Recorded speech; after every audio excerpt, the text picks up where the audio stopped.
Is Bitcoin really digital gold, like everyone's saying? Can something that only exists online actually be, a safe place for your money? It's a question that really gets at, well, what gives anything value, right? Right. And we actually got a bunch of articles from listeners wanting us to do a deep dive into this whole Bitcoin as a store of value thing. Yeah, it's hotly debated, that's for sure. Bitcoin, it shares some stuff with traditional stores of value gold, for example, especially that limited supply. That limited supply thing keeps coming up. It's key, but the differences are, well, they're pretty significant when you really get into it. Because when we say store of value, what are we even talking about? I mean, it's got to be something that's worth about the same or even more over time, right? Exactly. These articles had some pretty interesting examples. Like one talked about food. Like an apple is valuable today, sure, but try storing it for a year. Exactly. And that's what the article gets at. It's not just about lasting a long time. They used dried pasta as an example. Okay, so pasta. It lasts way longer than an apple, right? Yeah. But anyone can make more pasta pretty easily. Oh, I see. Too much pasta, not enough pasta eaters. Supply and demand, right? Yeah. Which is exactly what impacts its value. Just like, So it's got to be scarce. Like my vintage comic book collection is limited edition and all that. Right. But if everyone's got rare comics, then it's not enough, is it? There's got to be that demand to make it hold its value. And that actually gets at why just holding on to cash isn't a great long-term strategy. Because of inflation. Bingo. The article had this really stark example. What could you buy with $100,000 back in, say, 2000? Oh, man, a lot more than you can now. Exactly. Inflation eats away at your buying power. More money printed, each dollar's worth less. Okay. Yeah, that's definitely crystal clear now. It's not enough for something to just exist for a long time. It's got to be scarce and people need to want it. So Bitcoin, Mm-hmm. Does it have what it takes? Is it scarce enough? And do people want it enough for it to be a real store of value? All right, so let's look at the arguments. The article, it lays out 3 main points in favor of Bitcoin as a store of value.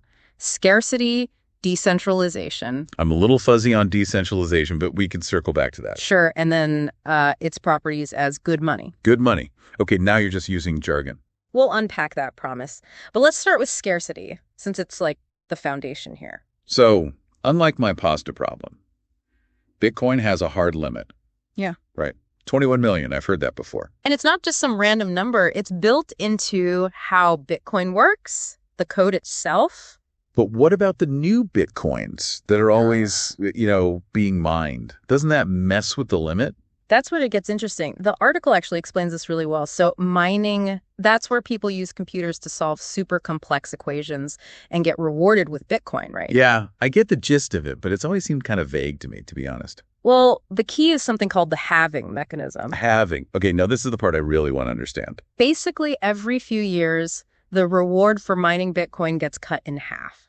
So it's like a gold mine that's slowly becoming less productive. Perfect analogy, which means that new Bitcoin coming into circulation, it happens slower and slower. Makes it inherently deflationary, which is kind of wild when you think about it. So theoretically, my super early investment in Bitcoin, it won't become diluted as fast as if I just left that money in my savings account. Exactly. And that's the whole idea behind Bitcoin's scarcity as a potential store of value. Okay, that much makes sense. But here's my inner skeptic piping up. It's just code, right? Yeah. Can't someone just create more Bitcoin? That's where decentralization comes in that second point the article made. Oh, right.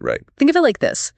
Imagine trying to convince the entire world that there are now 2 Mona Lisa paintings. Ooh, good luck with that. Ah. Even the best art forger would have a tough time pulling that off. Exactly. See, changing Bitcoin supply, it would take a huge majority of the entire network, people running the software, to agree on it.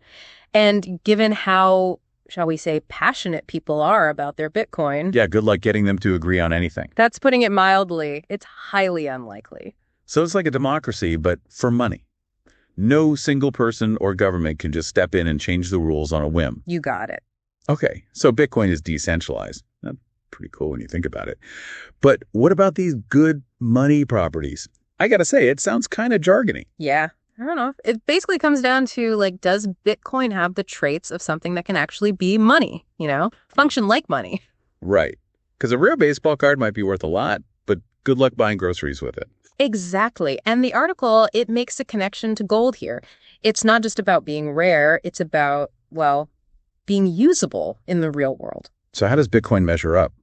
Let's think about how we use money every day. One big one is fungibility. Fungibility. Catchy. It means basically that one unit of currency, it's interchangeable with another. Like a dollar's a dollar, whether it's fresh out of the bank or, Seen better days. Let's go with that, yeah. Right. Now, with Bitcoin, the article points out it's a little trickier because technically you can trace Bitcoin's entire transaction history. Wait, really? That doesn't sound very fungible. So how does that even work? And is it a problem? So every Bitcoin transaction, it gets recorded on this thing called the blockchain, which is like a public ledger that anyone can see. So there's a record of every Bitcoin, like ever. Pretty much. But in reality, most people using Bitcoin, they aren't too worried about where their coins have been. I mean, do you ever look at a dollar bill and wonder where it's been? Right. Point is, for most Bitcoin users, it's not a big deal. The article does mention that some businesses might blacklist coins if they were used in, say, something illegal. But that's rare. So it's mostly fungible, but with an asterisk? Okay. What about the other good money things? Portability. How easy is it to move your money around? Bitcoin, it excels here. Just imagine trying to move $1 million in gold versus $1 million in Bitcoin. Yeah, I'm picturing armored trucks, a whole security detail for the gold. Versus Bitcoin, which is just a few clicks on your computer. True. Portability, check. What else? Last one, divisibility. Can you break it down into smaller units? Oh, right. Like gold, you can have bars or coins or whatever. With Bitcoin, you've got these tiny fractions of a coin called satoshis. It means you don't need to buy a whole Bitcoin to get started. You can own a little sliver of one. Makes it more accessible.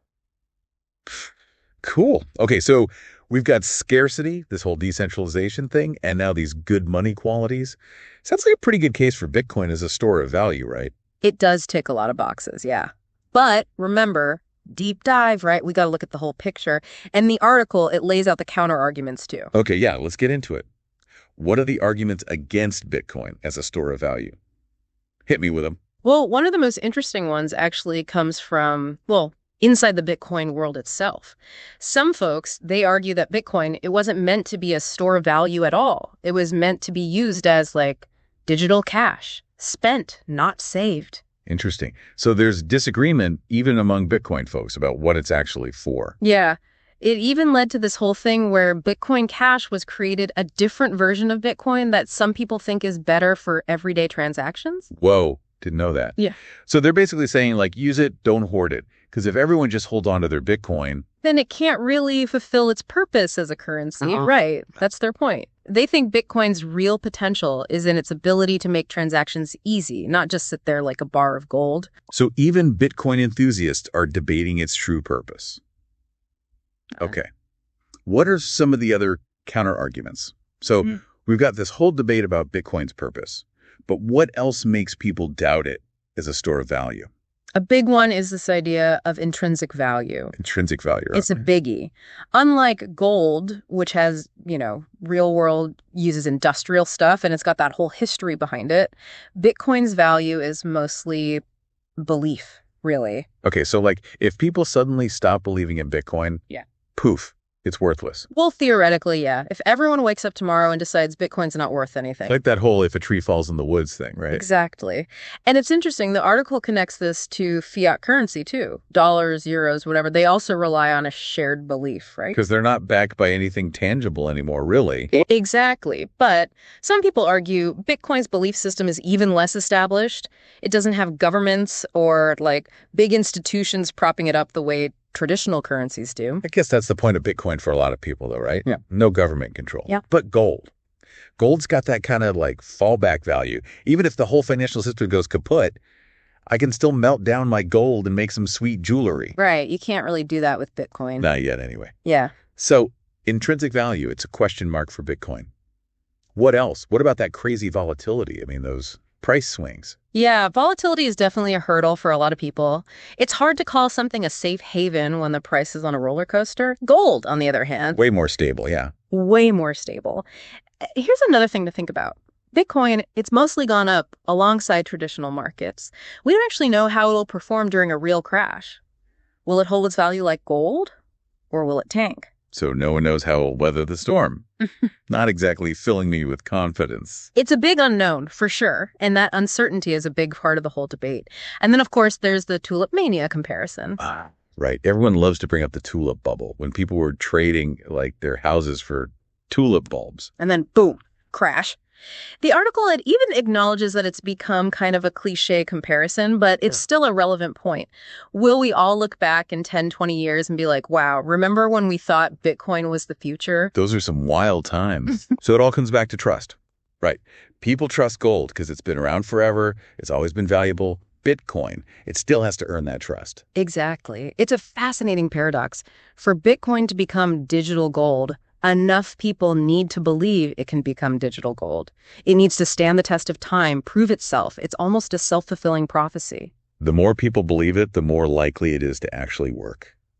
Wow, this has been a wild ride. Big thanks to everyone who sent in those articles. You really got us thinking. It's a conversation that I think a lot of people are having, and it's going to be really interesting to see how this all plays out. Maybe we'll have to do a follow-up deep dive in a few years and see where we're at.